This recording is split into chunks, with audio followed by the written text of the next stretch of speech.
Assalamualaikum warahmatullahi wabarakatuh. Halo semua, kembali lagi bersama saya. Di sini kita akan belajar tentang buku non-fiksi. Sebelumnya saya akan membacakan kompetensi dasar, indikator, dan tujuan pembelajaran.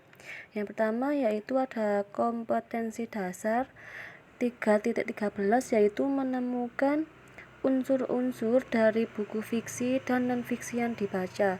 Kemudian untuk yang indikator ada 3.13.1, yaitu menentukan unsur-unsur dalam buku fiksi yang dibaca. Kemudian 3.13.2 menentukan unsur-unsur dalam buku non-fiksi yang dibaca. Yang ketiga yaitu ada 3.13.3, yaitu menemukan perbedaan unsur-unsur buku fiksi dan non-fiksi. Kemudian ada tujuan pembelajaran, yaitu melalui pembelajaran literasi, buku fiksi dan non-fiksi, serta pendidikan keterampilan hidup, diharapkan dapat menentukan unsur-unsur buku fiksi yang dibaca. Yang kedua yaitu menentukan unsur-unsur buku non-fiksi yang dibaca. Yang ketiga, berempati untuk mencegah penyebaran kuman dan virus yang mengakibatkan berbagai penyakit dan infeksi menular dengan menerapkan kebiasaan kebersihan diri yang baik. Kali ini kita akan belajar tentang pengertian buku non-fiksi, ciri-ciri, unsur, dan bentuk yang diketahui tentang buku non-fiksi. Seperti yang sudah dijelaskan, pengertian buku non-fiksi adalah buku yang berisi kejadian sebenarnya dan bersifat informatif, edukatif, dan faktual. Hal tersebut yang membuat buku non-fiksi sering dijadikan sumber informasi oleh para pembaca. Sedangkan menurut Jerry Werner, pengertian buku non-fiksi merupakan klarifikasi untuk setiap karya informatif yang seringkali berisi mengenai cerita yang pengarangnya dengan itikat baik bertanggung jawab atas kebenaran atau akurasi dari peristiwa, orang, dan atau informasi yang disajikan di dalam tulisan. Bahasa yang digunakan dalam ceritanya juga harus logis dan dapat diterima nalar pembaca. Bahasa yang dipakai formal bukan informal. Selanjutnya yaitu ciri-ciri buku non-fiksi. Setelah mengetahui pengertian buku non-fiksi, berikut ini ada ciri-ciri buku non-fiksi, antara lain yang pertama menggunakan bahasa yang formal.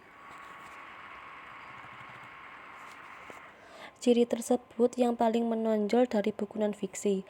Dari segi penulisannya, buku non-fiksi disampaikan dengan menggunakan bahasa formal, sesuai bahasa yang baik dan benar, meski ada beberapa buku non-fiksi yang ditulis dengan menggunakan bahasa yang santai.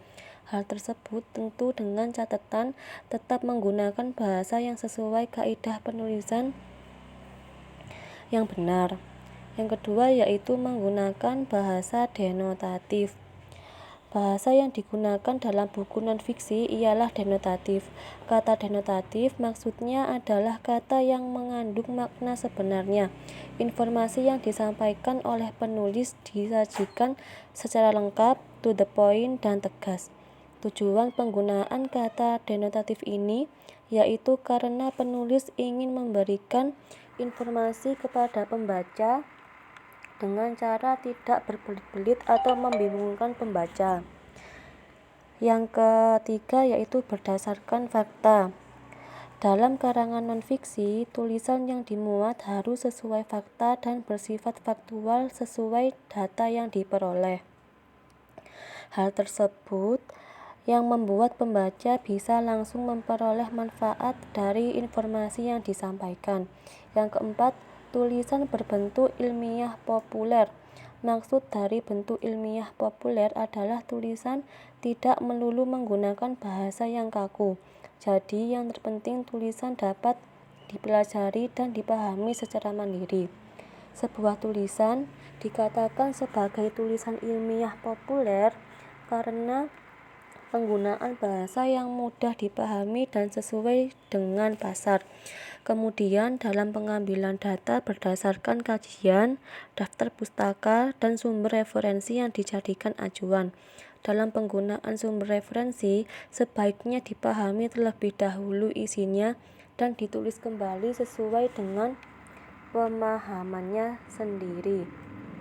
Yang terakhir yaitu tulisan baru. Hal yang ditulis dalam buku non-fiksi harus temuan baru atau pengembangan dari temuan yang sudah ada. Seperti diketahui, karya non-fiksi memiliki tujuan untuk menyempurnakan ide dari ulasan naskah terlebih dahulu. Selanjutnya yaitu unsur-unsur buku non-fiksi. Dalam penyusunannya, buku fiksi memiliki beberapa unsur.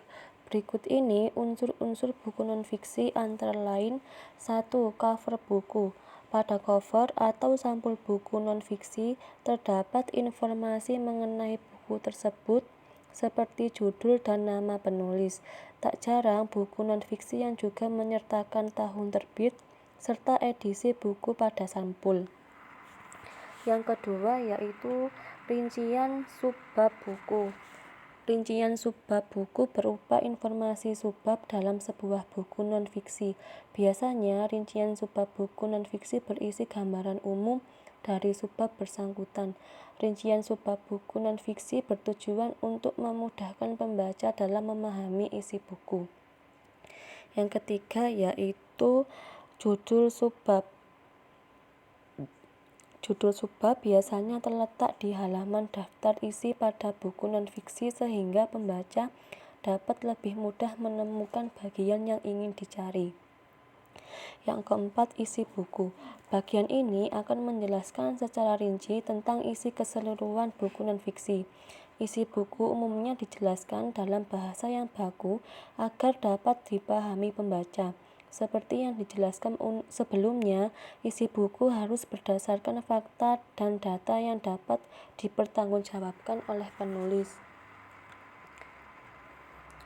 Yang kelima yaitu cara menyajikan isi buku. Unsur ini berupa daftar pustaka dari buku non-fiksi. Daftar pustaka dibuat untuk menyertakan berbagai sumber referensi yang digunakan penulis dalam menyusun buku non-fiksinya. Yang keenam, bahasa yang digunakan.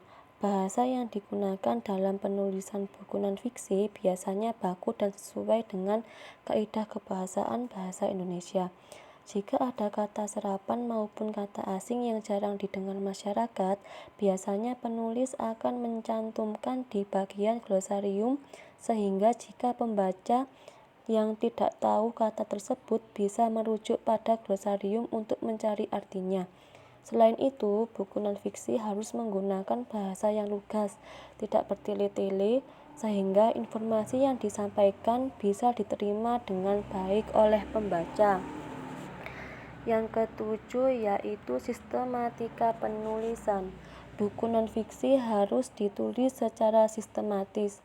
Setiap informasi yang ditulis harus terstruktur dengan baik dan runtut, tidak acak atau sembarangan agar tidak membingungkan pembaca.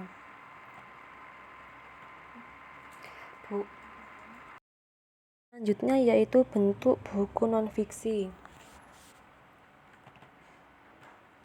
Setelah mengetahui pengertian buku non-fiksi dan juga perlu mengetahui bentuk-bentuk buku non-fiksi antara lain: 1. Riwayat hidup atau biografi.